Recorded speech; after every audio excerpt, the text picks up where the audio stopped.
علی امین گنڈاپور صاحب بھی آ رہے ہیں، اب ان کو آرام آ گیا ہے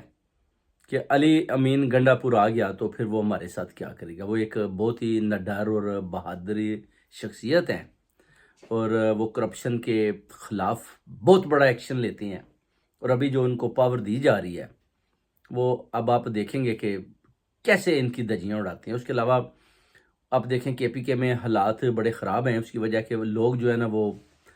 باہر نکل رہے ہیں جوش کے ساتھ کہ خان صاحب کو پرائم منسٹر بنائیں، کیونکہ آپ نے ان کے مینڈیٹ پہ ڈاکہ ڈالا ہوا ہے اور قوم یہ بات ماننے کو تیار نہیں ہے۔ اور سب سے زیادہ جو حق ادا کیا وہ کے پی کے والوں نے، اور ابھی دوسرا نمبر جو ہے نا وہ پنجاب والوں نے، کیونکہ 98% تو کے پی کے میں ووٹ پڑے، 100% پنجاب میں پڑے، 25% سندھ اور 25% بلوچستان۔ حالانکہ سندھ میں بڑا ووٹ پڑا ہے، ایسی بات نہیں ہے، صرف ادھر کا ڈاکو تھا اس نے اپنا ڈاکو راج قائم رکھا اور اپنی سیٹیں